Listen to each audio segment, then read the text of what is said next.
بسم اللہ الرحمن الرحیم۔ السلام علیکم ورحمۃ اللہ وبرکاتہ۔ یہ مختصر القدوری کا 22واں سبق ہے۔ اس سبق میں ہم چاندی کی، سونے کی زکوٰۃ اور سامان تجارت کی زکوٰۃ اور پھلوں اور غلے کے اندر جو عشر ہوتا ہے اس کے متعلق احکام پڑھیں گے۔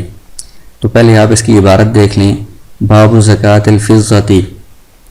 لیس فیما دون مئتی درہم صدقۃ فإذا كانت 200 درهم وحال علي الحول ففيها 5 دراهم ولا شيء في الزيادة حتى تبلغ 40 درهما فيكون فيها درهم ثم في كل 40 درهما درهم عند أبي حنيفة رحمه الله. وقال أبو يوسف ومحمد رحمهم الله ما زاد على 200 فزكاته بحسابه وإن كان الغالب على الورق الفضة فهو في حكم الفضة وإذا كان الغالب عليه الغش فهو في حكم العروض ويعتبر أن تبلغ قيمتها نصابا. باب زكاة الذهب ليس فيما دون 20 مثقالا من الذهب صدقة فإذا كانت 20 مثقالا وحال علي الحول ففيها نصف مثقال ثم في كل 4 مثاقيل قيراطان وليس فيما دون 4 مثاقيل صدقة عند أبي حنيفة رحمه الله. وقال ما زاد على 20 فزكاته بحسابها وفي كبر الذهب والفضة وحليهما والآنية منهما زكاة. باب زكاة العروض الزكاة واجبة في عروض التجارة كائنة ما كانت إذا بلغت قيمتها نصابا من الورق أو الذهب يقومها بما هو أنفع للفقراء والمساكين منهما. وقال أبو يوسف رحمه الله يقوم مما اشتراه به فإن اشتراه بغير الثمن يقوم بالنقد الغالب في المصري. وقال محمد رحمه الله بغالب النقد في المصري على كل حال. وإذا كان النصاب كاملا في طرفي الحول فنقصانه فيما بين ذلك لا يسقط الزكاة. ويضم قيمة العروض إلى الذهب والفضة وكذلك يضم الذهب إلى الفضة بالقيمة حتى يتم النصاب عند أبي حنيفة رحمه الله. وقال لا يضم الذهب إلى الفضة بالقيمة ويضم بالأجزاء. باب زكاة الزروع والثمار. قال أبو حنيفة رحمه الله في قليل ما أخرجته الأرض وكثيره العشر واجب سواء سقي سيحا أو سقته السماء إلا الحطب والقصب والحشيش. وقال أبو يوسف ومحمد رحمهم الله لا يجب العشر إلا فيما له ثمرة باقية إذا بلغت 5 أوسق والوسق 60 صاعا بصاع النبي عليه السلام.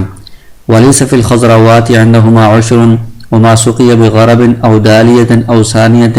ففيه نصف العشر على القولين. وقال أبو يوسف رحمه الله فيما لا يوسق كالزعفران والقطن يجب فيه العشر إذا بلغت قيمته قيمة 5 أوسق من أدنى ما يدخل تحت الوسق. وقال محمد رحمه الله يجب العشر إذا بلغ الخارج 5 أمثال من أعلى ما يقدر به نوعه فاعتبر في القطن 5 أحمال وفي الزعفران 5 أمناء. وفي العسل العشر إذا أخذ من أرض العشر قل أو كثر. وقال أبو يوسف رحمه الله فيه حتى تبلغ 10 أزقاق. وقال محمد رحمه الله 5 أفراق والفرق 36 رطلا بالعراقي وليس في الخارج من أرض الخراج عشر. یہ باب ہے باب زکوٰۃ الفضہ، چاندی کی زکوٰۃ کے بیان میں۔ تو اس کا نصاب اور طریقہ بیان فرمائیں گے۔ تو کہتے ہیں لیس فیما دون 200 درہم صدقۃ. تو اس زمانے میں چاندی درموں کی شکل میں ہوتی تھی، اس لیے درموں کے اعتبار سے اس کا نصاب بیان کیا ہے۔ تو 200 درہم سے کم اگر چاندی ہو، 200 درہم سے کم درہم ہو تو اس میں زکوٰۃ نہیں ہے۔ فإذا كانت 200 درہم، جب یہ درہم 200 ہو جائیں، یعنی زکوٰۃ جو چاندی ہے وہ 200 درہم کی مقدار تک پہنچ جائے، وحال علی الحول، اور زکوٰۃ میں چونکہ سال گزرنا شرط ہوتا ہے، اس پر سال بھی گزر جائے، ففیہا 5 دراہم، تو 200 درہم پر یہ چاندی کا نصاب مکمل ہو جائے گا۔ اب اس میں جو 40واں حصہ ہے 2.5% وہ زکوٰۃ لازم ہوتی ہے۔ تو 200 درہم کا 40واں حصہ یہ 5 درہم ہے، تو 5 درہم اس میں زکوٰۃ لازم ہو جائے گی۔ تو یہ آج کل درہم کہ 200 درہم کی جو مقدار ہے، اس کا جو وزن ہے وہ 52.5 تولہ چاندی بنتی ہے، یہ تقریباً 612 گرام بنتے ہیں۔ تو یہ مقدار جب پوری ہوگی تو چاندی کا نصاب پورا ہو جائے گا اور زکوٰۃ لازم ہو جائے گی۔ پھر 200 درہم کے بعد آگے ولا شیء فی الزیادۃ حتی تبلغ 40 درہما، 200 کے بعد 40 درہم مزید ہوں گے تب وہ مزید زکوٰۃ لازم ہوگی، 40 سے کم اگر اوپر ہوئے تو ان کے اوپر کوئی زکوٰۃ لازم نہیں ہوگی۔ تو 200 کے بعد جب 40 مزید ہوں گے فیکون فیہا درہم، تو ایک اور درہم لازم ہو جائے گا، یعنی 5 کے ساتھ ایک اور 6 درہم لازم ہو جائیں گے۔ ثم فی کل 40 درہما درہم عند ابی حنیفہ رحمہ اللہ، پھر اس کے بعد ہر 40 درہم پر ایک درہم زکوٰۃ لازم ہوگی، یعنی 200 کے بعد جتنے 40 درہم زیادہ ہوتے جائیں گے ان پر ایک ایک درہم زکوٰۃ لازم ہوتی جائے گی۔ 240 پر 6 درہم ہے، 280 پر 7 درہم اور 320 پر 8 درہم، اس طرح آگے زکوٰۃ لازم ہوتی رہے گی۔ یہ امام ابو حنیفہ رحمہ اللہ کے نزدیک ہے کہ 200 درہم کے بعد 40 تک درمیان میں جو درہم ہیں ان پر زکوٰۃ نہیں ہے، 200 درہم پر 5 ہے اور اگر 40 مزید ہوں گے تو چھٹا درہم لازم ہوگا۔ لیکن صاحبین رحمہ اللہ یہ فرماتے ہیں کہ ما زاد علی المئتین، 200 درہم سے زائد اگرچہ 40 پورے نہ ہوئے ہوں اور اس سے کم ہوں تو ان کی بھی زکوٰۃ لازم ہوگی بحساب ہی، اس کے حساب سے۔ مثلا 200 کے بعد 10 زائد ہیں، 210 درہم ہے، تو چونکہ 40 درہم پر ایک درہم لازم ہوتا ہے تو یہ جو 10 ہیں یہ 40 کا چوتھائی حصہ ہے، تو اس پر ایک درہم کا چوتھائی حصہ زکوٰۃ لازم ہوگی۔ اسی طرح اگر 220 ہیں، 20 زائد درہم ہے تو آدھا درہم لازم ہو جائے گا، اور 200 سے اگر ایک درہم زائد ہے تو ایک درہم کا جو 40واں حصہ ہے وہ زکوٰۃ اضافی لازم ہو جائے گی۔ اس طرح حساب کر کے زکوٰۃ دی جائے گی۔ تو اس میں فتویٰ جو ہے وہ صاحبین کے قول پر ہی ہے، کیونکہ آج کل حساب کرنا کسی بھی چیز کا کم سے کم مقدار کا بہت آسان ہے، تو جتنی مقدار زیادہ ہو تو چاہے وہ 40 درہم کو پہنچے یا نہ پہنچے اس کا حساب کر کے اس کی زکوٰۃ دینی پڑے گی۔ اور اس میں فقراء اور مساکین کا فائدہ بھی ہے، اور عبادت کے اندر احتیاط بھی اسی میں ہے کہ تھوڑی سی مقدار بھی اگر زیادہ ہے تو اس کا بھی حساب کر کے اس کی زکوٰۃ دینی چاہیے۔ تو فتویٰ صاحبین کے قول پر ہی ہے کہ 200 درہم سے تھوڑی سی بھی مقدار اگر زیادہ ہوتی ہے تو اس کا بھی حساب کر کے اس کی بھی زکوٰۃ دینی پڑے گی۔ وَإِنْ كَانَ الْغَالِبُ عَلَى الْوَرَقِ الْفِضَّةُ فَهُوَ فِي حُكْمِ الْفِضَّةِ، آگے ایک اصول بیان کر رہی ہیں کہ چاندی کے جو عام طور پر درہم بنائے جاتے تھے ان میں کچھ کھوٹ کوئی اور چیز بھی ملاوٹ کرنی پڑتی تھی تاکہ ان کو ڈالا جا سکے اور شکل دی جا سکے۔ تو کہتے ہیں کہ اگر جو سکہ ہے اس میں چاندی غالب ہے، زیادہ چاندی ہے، تو اب اس کا چاندی کا یہ اعتبار ہوگا، ہم چاندی کے حساب سے ہی ان کے 200 درہم بن جائیں گے تو زکوٰۃ لازم کر دیں گے۔ وَإِذَا كَانَ الْغَالِبُ عَلَيْهِ الْغَشُّ، لیکن اگر وہ سکہ ایسا ہے کہ اس میں کھوٹ زیادہ ہے، یعنی چاندی اس میں کم ہے اور پیتل وغیرہ جو دوسری چیز ہے وہ اس میں زیادہ ہے، فَهُوَ فِي حُكْمِ الْعُرُوزِ، تو اب یہ سامان کے حکم میں ہوگا۔ تو سامان کی آگے تفصیل آ رہی ہے اس میں زکوٰۃ سے متعلق۔ تو یعتبر ان تبلغ قیمتها نصابا، تو اب اگر یہ جو سامان ہے اس کی قیمت نصاب تک پہنچ جاتی ہے تو اس پر زکوٰۃ لازم ہوگی۔ آگے سونے کی زکوٰۃ کے بارے میں تفصیل بیان کر رہی ہیں۔ لیس فیما دون 20 مثقالا من الذهب صدقۃ، تو سونے کا جو وزن ہے وہ مسقال کے حساب سے ہوتا تھا اس زمانے میں، تو اس کے حساب سے اس کی مقدار بیان کی ہے کہ سونے میں 20 مسقال سے کم اگر سونا ہو اس پر زکوٰۃ نہیں ہے۔ فَإِذَا كَانَتْ 20 مثقالا، جب 20 مسقال ہو جائے، وحال علی الحول، اور اس پر سال بھی گزر جائے، ففیہ نصف مسقال، تو یہ 20 مسقال یہ زکوٰۃ کا نصاب ہے سونے میں، تو اس کا 40واں حصہ زکوٰۃ لازم ہوتی ہے، تو 20 مسقال کا 40واں حصہ نصف مسقال ہے، آدھی مسقال ہے، یہ اس پر لازم ہو جائے گا۔ تو یہ جو 20 مسقال ہے اس کی آج کل کے وزن کے اعتبار سے جو مقدار بنتی ہے وہ 7.5 تولہ، یہ تقریباً 87 گرام بنتے ہیں۔ تو 7.5 تولہ سونا اگر ہوگا تو یہ سونے کا نصاب زکوٰۃ کا مکمل ہو گیا ہے، اس پر زکوٰۃ لازم ہوگی 40واں حصہ یا 2.5%۔ ثم فی کل 4 مثاقیل قیراطان، پھر 20 مسقال کے بعد ہر 4 مسقال کے اوپر 2 قیراط زکوٰۃ لازم ہوگی۔ تو 20 کے بعد جو 24 ہوں گے تو یہ نصف مسقال اور 2 قیراط، 28 ہوں گے تو نصف مسقال اور 4 قیراط، اس طرح آگے زکوٰۃ بڑھتی رہے گی۔ ولیس فیما دون اربعۃ مثاقیل صدقۃ عند ابی حنیفہ رحمہ اللہ۔ اس میں پھر وہی اختلاف ہے جو چاندی کے بارے میں گزرا ہے کہ 20 کے بعد جب 4 پورے ہوں گے تو تب 2 قرات مزید لازم ہوں گے، 4 سے کم اگر 20 کے بعد 4 سے کم مساکین ہیں تو ان پر کچھ بھی لازم نہیں ہوگا، یعنی 20 پر تو نصف مسکال ہے، اس کے بعد اگر 21واں یا 22واں 23واں مسکال جو ہے اس کے اوپر کچھ بھی لازم نہیں ہوگا جب تک 24 نہ ہو، امام ابو حنیفہ رحمہ اللہ کے نزدیک۔ اور سیمین بھی فرماتے ہیں ما زاد علی 20 فزکات بحسابیہ، تو 20 سے زائد اگر 21 ہیں یا 22 ہیں 23 ہیں تو 20 پر نصف مسکال ہے، اور جو 21واں 22واں 23واں مسکال ہے ان کے اندر بھی ہم حساب کر کے زکوٰۃ لازم کریں گے۔ مثلا یہ 20 کے بعد 4 مساکین ہیں، ان میں 2 قرات زکوٰۃ لازم ہوتی ہے، تو 20 کے بعد اگر 2 مسکال ہوں 22 ہوں تو اس میں 1 قرات لازم ہو جائے گی، یعنی نصف مسکال اور 1 قرات۔ اور اگر 20 کے بعد 1 مسکال ہے یعنی 21 ہیں تو 20 پر نصف مسکال اور 1 مسکال پر آدھی قرات لازم ہو جائے گی۔ تو اس طرح حساب کر کے کم جو مقدار ہے اس کی بھی زکوٰۃ دیں گے۔ تو فتویٰ اس میں بھی صاحبین کے قول پر ہی ہے، کیونکہ اس میں فائدہ ہے فقراء و مساکین کا اور احتیاط بھی ہے، اور آج کل حساب کرنا بھی بہت آسان ہے، تو جتنی بھی مقدار ہوگی نصاب کے بعد اس کا حساب کر کے اس کی زکوٰۃ دی جائے گی۔ آگے سونے چاندی کے بارے میں ایک اور اصول بیان کیا ہے، فی تبر الذهب والفضة وحلیہما والآنیۃ منہما زکوٰۃ۔ سونے اور چاندی کی اگر ڈلی ہے یعنی اس سے کچھ بنا ہوا نہیں ہے، خالص ڈلی ہے، اس پر بھی زکوٰۃ لازم ہے۔ حلیہما اگر اس کا زیور بنا ہوا ہے، والآنیۃ منہما اگر سونے چاندی کے برتن بنے ہوئے ہیں، ہر صورت میں سونے اور چاندی پر زکوٰۃ لازم ہوتی ہے۔ باب زکوٰۃ العروض، سامان کی زکوٰۃ کے بارے میں تفصیل بیان کر رہے ہیں۔ تو کہتے ہیں الزکوٰۃ واجبۃ فی عروض التجارۃ، سامان ویسے اگر رکھا ہوا ہو گھر میں یا کسی بھی جگہ تو اس پر زکوٰۃ لازم نہیں ہوتی، لیکن سامان اگر بیچنے کے لیے رکھا ہوا ہے، یعنی سامان سے مراد یہ کہ سونے اور چاندی یا نقد جو رقم ہوتی ہے اس کے علاوہ جو چیزیں ہیں، تو ان میں اگر بیچنے کی نیت نہ ہو، تجارت کی نیت نہ ہو، ویسے رکھے ہوئے ہوں تو ان میں زکوٰۃ نہیں ہوتی۔ البتہ اگر تجارت کی نیت سے رکھے ہوئے ہیں، بیچنے کے لیے رکھے ہوئے ہیں، تو کائنۃ ما کانت، وہ جیسی بھی کوئی چیز ہو، سونے اور چاندی کے علاوہ، نقدی کے علاوہ جو سامان ہے، چاہے وہ کپڑے ہیں یا فرنیچر ہے یا کوئی بھی سامان ہے ایسا جو بیچنے کے لیے رکھا ہوا ہو، تو سامان تجارت میں وہ شمار ہوتا ہے، اس پر زکوٰۃ واجب ہوتی ہے۔ تو اس میں نصاب کیا ہوگا؟ اذا بلغت قیمتها نصابا من الورق او الذهب،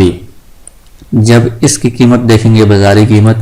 کہ یہ جو قیمت ہے یہ نصاب کو پہنچ جائے تو اس پر زکوٰۃ لازم ہوگی۔ نصاب کون سا؟ چاندی کے نصاب کو پہنچے تب بھی زکوٰۃ لازم ہے،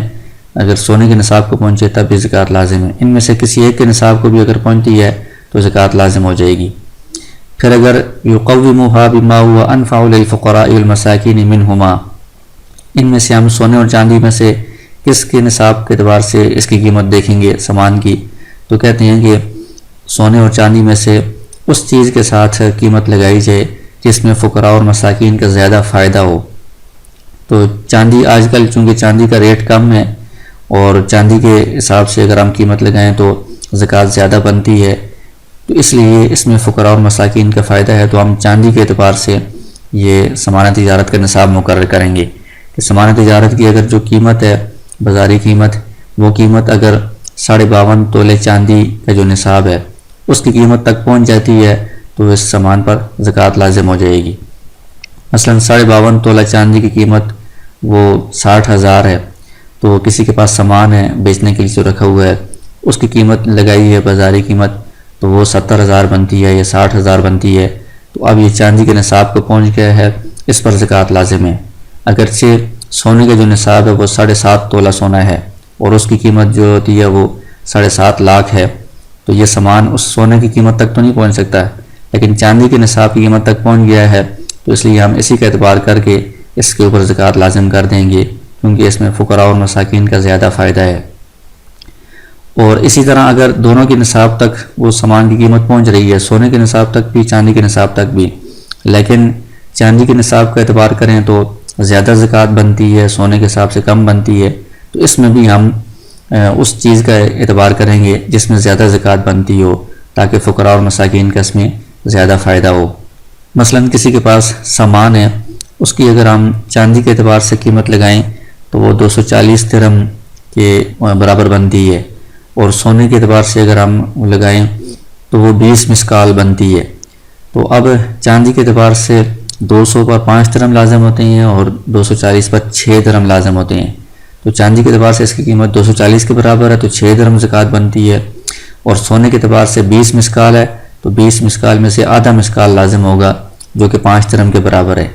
تو چاندی کے اعتبار سے 6 درہم لازم ہوتے ہیں، سونے کے اعتبار سے 5 درہم لازم ہوتے ہیں، اس لیے ہم چاندی کے اعتبار سے اس کی قیمت کا اعتبار کریں گے اور زکوٰۃ دیں گے، کیونکہ اس میں فقراء اور مساکین کا فائدہ ہے۔ یہ امام ابو حنیفہ رحمہ اللہ کے نزدیک ہے کہ جو انفع الفقراء ہے اس کے اعتبار سے قیمت لگائی جائے گی۔ امام ابو یوسف رحمہ اللہ فرماتے ہیں یقوم مما اشتراہ بہ، جس چیز سے اس نے اس کو خریدا ہے، چاندی کے ذریعے سے سامان خریدا ہے تو درموں کے ذریعے سے تو اس کے اعتبار سے قیمت لگائیں گے، اگر دیناروں سے یا سونے سے خریدا ہے تو اس کے اعتبار سے قیمت لگائیں گے۔ اور فإن اشتراہ بغیر ثمن، اگر اس نے سونے چاندی یا سمن کے علاوہ کسی اور چیز سے خریدا ہے، کچھ سامان وغیرہ دے کر، تو اب یقوم بالنقد الغالب فی المصری، اس شہر کے اندر جو غالب رائج نقدی ہے، زیادہ جو استعمال ہوتی ہے اس کے اعتبار سے قیمت لگائیں گے۔ اور امام محمد رحمہ اللہ فرماتے ہیں بغالب النقد فی المصری علی کل حال، ہر حالت میں، یعنی اس نے جس چیز سے بھی خریدا ہو جو شہر میں غالب نقدی ہے، جو زیادہ استعمال ہونے والی ہے، چاہے سونے کے سکے زیادہ استعمال ہوتی ہیں یا چاندی کے سکے، ان کے اعتبار کر کے ہم قیمت لگائیں گے، اس کے حساب سے یہ سامان کی زکوٰۃ دی جائے گی۔ وَإِذَا كَانَ النِّصَابُ كَامِلًا فِي طَرَفَيِ الْحَوْلِ، آگے ایک زکوٰۃ کے بارے میں عام اصول بیان کیا ہے کہ اگر نصاب سال کے دونوں اطراف میں کامل یا مکمل ہے، سال کے شروع میں بھی آخر میں بھی، فَنُقْصَانُهُ فِي مَا بَيْنَ ذَلِكَ، سال کے درمیان میں اس کا کم ہونا، نصاب کا کم ہونا، یہ زکوٰۃ کو ساقط نہیں کرتا۔ کسی کے پاس مثلا ایک رمضان کے شروع میں 200 درہم ہے، پھر آگے چل کر محرم میں اس سے کچھ درہم خرچ ہوئے ہیں، 150 رہ گئی ہیں، پھر اس کے بعد آئندہ سال رمضان میں دوبارہ اس کے پاس 200 درہم پورے ہیں، تو اب اس کے اوپر زکوٰۃ لازم ہوگی، درمیان میں کمی بیشی سے کوئی فرق نہیں پڑتا۔ البتہ اگر درمیان میں ایسا وقت آئے کہ وہ جو اس کے پاس 200 درہم ہے وہ سارے کے سارے خرچ ہو گئے ہیں، بالکل اس کا مال ہی ختم ہو گیا ہے، تو اب وہ پچھلا سال کا اعتبار ختم ہو جائے گا، اب جب دوبارہ اس کے پاس مال آئے گا تو وہ وہاں سے نئے سرے سے سال شروع ہوگا۔ وَيُضَمُّ قِيمَةُ الْعُرُوضِ إِلَى الذَّهَبِ وَالْفِضَّةِ، آگے کہتے ہیں کہ کسی کے پاس سامان تجارت ہے اور کچھ سونا بھی ہے، چاندی بھی ہے، تو سامان تجارت کی قیمت بازاری معلوم کر کے اس قیمت کو سونے اور چاندی کے ساتھ ملایا جائے گا، تو اگر یہ مجموعی طور پر یہ سارا جو مال ہے یہ کسی نصاب کو پہنچ جائے، سونے کے نصاب کو یا چاندی کے نصاب کو، تو اس پر بھی زکوٰۃ لازم ہو جائے گی۔ مثلا کسی کے پاس چاندی ہے، وہ 52.5 تولے چاندی نہیں ہے، وہ 30 تولے چاندی ہے، اور ساتھ سامان ہے، تو سامان کی ہم نے قیمت لگائی ہے تو یہ قیمت 25 تولے چاندی کے برابر ہے، تو 30 تولے اس کے پاس چاندی ہے اور سامان کی قیمت 25 تولے کے برابر ہے، تو یہ کل 55 تولے چاندی ہو گئی ہے، تو 52.5 تولے چاندی پر زکوٰۃ لازم ہوتی ہے، تو یہ نصاب پورا ہو گیا ہے تو اس پر زکوٰۃ لازم ہو جائے گی۔ اسی طرح اگر تھوڑا سا سونا ہے اس کے ساتھ سامان تجارت کو ملائیں گے تو یہ بھی اگر نصاب کو پہنچ جاتا ہے تو اس پر زکوٰۃ لازم ہوگی۔ وَكَذَلِكَ يُضَمُّ الذَّهَبُ إِلَى الْفِضَّةِ بِالْقِيمَةِ حَتَّى يَتِمَّ النِّصَابُ عِنْدَ أَبِي حَنِيفَةَ رَحِمَهُ اللَّهُ، آگے کہتے ہیں کہ کسی کے پاس کچھ سونا ہے کچھ چاندی ہے، تو اس کو بھی آپس میں ملا کر ہم مجموعی طور پر حساب کریں گے کہ نصاب کو پہنچتا ہے یا نہیں، تو اس میں کس طرح حساب ہوگا؟ امام ابو حنیفہ رحمہ اللہ فرماتے ہیں کہ سونے اور چاندی دونوں کی قیمت کا اعتبار کریں گے کہ دونوں کی قیمت لگائی جائے گی، وہ جو قیمت ہے وہ قیمت اگر نصاب تک پہنچ جاتی ہے 200 درہم تک یا سونے کے نصاب تک تو اس پر زکوٰۃ لازم ہو جائے گی۔ لیکن صاحبین یہ فرماتے ہیں لا يضم الذهب الى الفضة بالقیمة ويضم بالاجزاء، سونے اور چاندی کو آپس میں جو ملائیں گے قیمت کے اعتبار سے نہیں ملائیں گے بلکہ اجزاء کے اعتبار سے یا وزن یا مقدار کے اعتبار سے ملائیں گے۔ اس کی مثال یہ ہے کہ کسی کے پاس ایک طرف 100 درہم ہے، 100 درہم جو چاندی کے درہم ہوتے ہیں وہ 100 درہم ہے، اور دوسری طرف اس کے پاس سونے کے 5 مسکال ہیں، اور یہ جو سونے کے 5 مسکال ہیں ان کی جو قیمت ہے درہموں کے اعتبار سے وہ 100 درہم بنتی ہے۔ تو اب امام ابو حنیفہ رحمہ اللہ کے نزدیک چونکہ قیمت کا اعتبار ہوتا ہے تو چاندی کی اس کے پاس 100 درہم ہے، اور سونے کے 5 مسکال ہیں اور ان 5 مسکالوں کی جو قیمت ہے وہ بھی 100 درہم بنتی ہے۔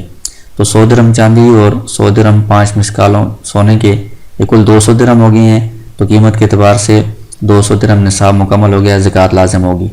لیکن صاحبین فرماتے ہیں کہ مقدار کے اعتبار سے 100 درہم چاندی ہے، یہ آدھا نصاب ہے چاندی کا،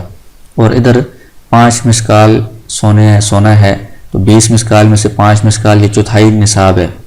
تو آدھا نصاب اور چوتھائی نصاب یہ 3 حصے نصاب کے بن جاتے ہیں، 4 میں سے 3 حصے 3 چوتھائی، پورا نصاب نہیں بنتا۔ تو اجزاء کے اعتبار سے مقدار کے اعتبار سے نصاب مکمل نہیں ہوا تو اس پر زکوٰۃ لازم نہیں ہوگی۔ تو اس میں بھی فتویٰ امام ابو حنیفہ رحمہ اللہ کے قول پر ہی ہے کہ قیمت کا اعتبار کیا جائے گا، وہ اگر نصاب کو پہنچتی ہے تو زکوٰۃ لازم ہوگی۔ تو آج کل تو کسی بھی چیز کی سمانہ تجارت ہے یا سونا چاندی ہے، اس کی قیمت لگانا بہت آسان ہے، تو ان سب چیزوں کی مجموعی قیمت لگائی جائے گی۔ وہ قیمت اگر وہ چاندی کے نصاب تک پہنچ جاتی ہے تب بھی زکوٰۃ لازم ہوگی، سونے کے نصاب تک پہنچ جاتی ہے تب بھی زکوٰۃ لازم ہوگی۔ آگے عشر کے بارے میں احکام بیان کر رہے ہیں۔ باب الزکوٰۃ الزروعی والثماری، کھیتیاں یعنی کھیتیوں کے اندر جو غلہ وغیرہ پیدا ہوتا ہے ان کی زکوٰۃ اور پھلوں کی زکوٰۃ کے بارے میں، تو اس کو عشر کہا جاتا ہے۔ امام ابو حنیفہ رحمہ اللہ فرماتے ہیں کہ قلیل ما اخرجت الارض،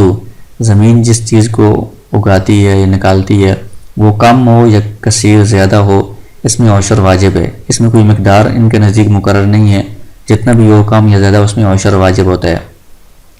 عشر کا مطلب یہ ہے کہ 10واں حصہ، یعنی وہ جو مقدار پیداوار ہے اس کا 10واں حصہ یہ خرچ کرنا، یہ صدقہ دینا ضروری ہوگا۔ سواء سقی صیحا، چاہے اس کو جاری پانی سے سیراب کیا گیا ہو، مطلب یہ کوئی نہر آ رہی ہے، چشمہ آ رہا ہے، اس سے اس زمین کو سیراب کر دیا گیا ہے، یا بارش کے پانی سے اس کو سیراب کیا گیا ہو، تو ان صورتوں میں اس پر عشر واجب ہوتا ہے، ضروری ہوتا ہے۔ الا الحطب والقصب والحشیش، البتہ ایسی چیزیں جن کی کوئی حیثیت نہیں ہوتی اور ان کو اگایا نہیں جاتا، خود بخود اگ جاتی ہیں، جیسے جلانے والی لکڑیاں ہوتی ہیں، حطب، قصب بانس ہیں، حشیش یہ خودرو گھاس ہے، ان چیزوں کے اوپر عشر لازم نہیں ہوتا۔ اور امام ابو یوسف اور امام محمد رحمہ اللہ فرماتے ہیں لا یجب العشر الا فیما له ثمرۃ باقیۃ، جو غلے ہیں یا پھل ہیں ان میں سے عشر صرف اسی چیز میں واجب ہوگا جس کو باقی رکھا جا سکتا ہو، جیسے گندم ہے، چاول ہے، جس کو ذخیرہ کیا رہتا ہے لمبے عرصے تک۔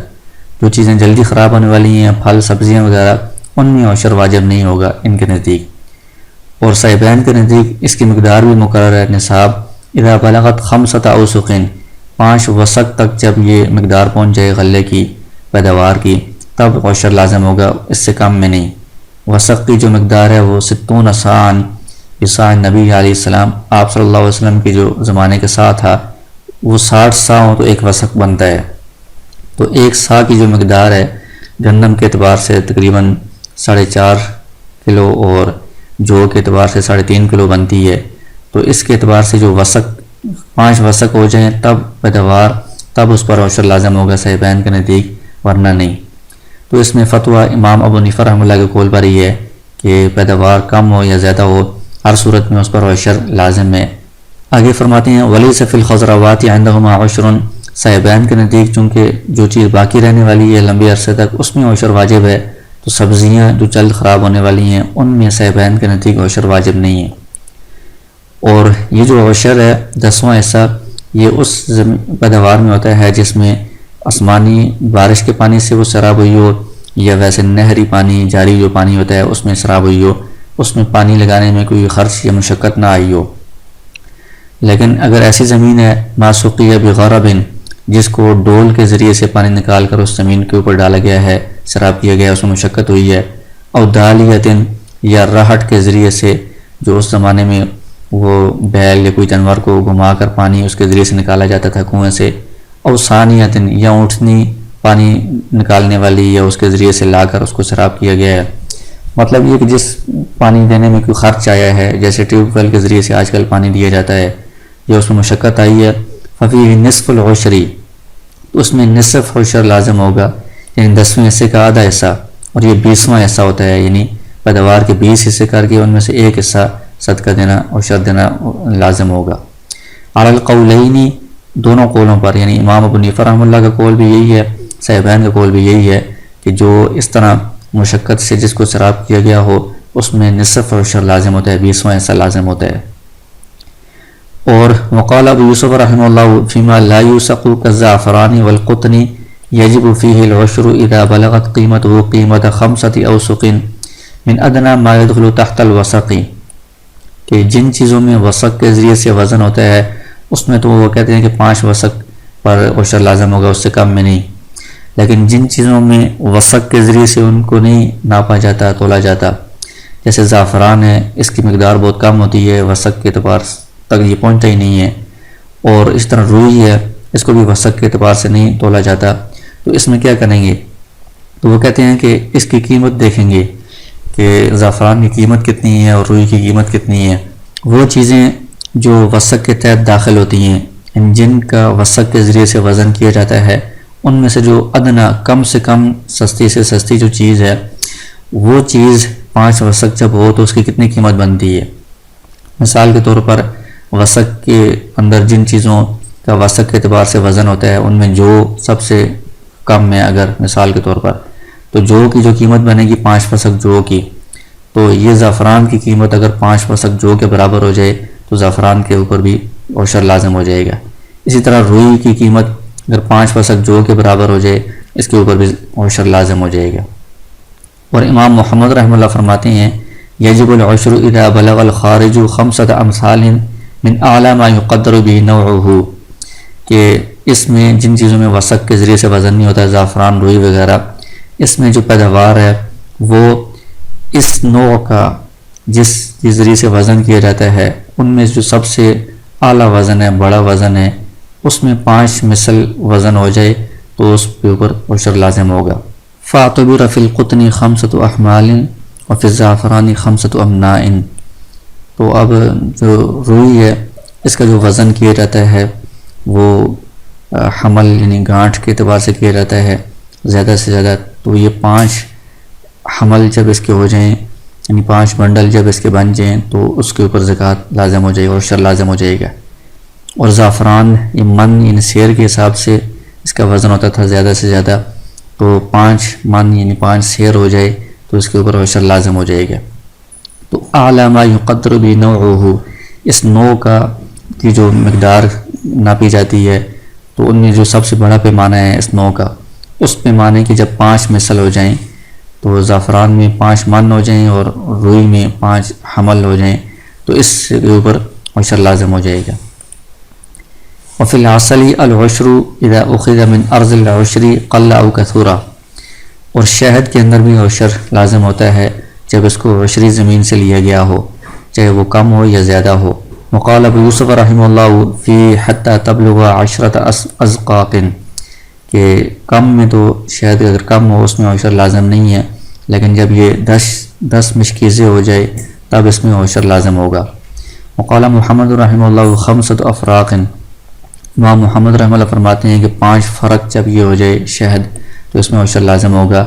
ایک جو فرق ہے وہ 36 رتل ہے عراقی رتل کے اعتبار سے، اور اس میں بھی امام ابو حنیفہ رحمہ اللہ کے قول پر فتویٰ ہے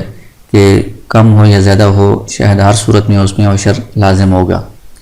آگے کہتے ہیں ولیس فی الخارج من ارض الخراج عشر، جو خراجی زمین سے پیداوار ہو رہی ہے اس میں عشر لازم نہیں ہوتا، کیونکہ اس زمین کا خراج لے لیا گیا ہے تو خراج اور عشر دونوں جمع نہیں ہو سکتے، اب اس سے عشر نہیں لیا جائے گا۔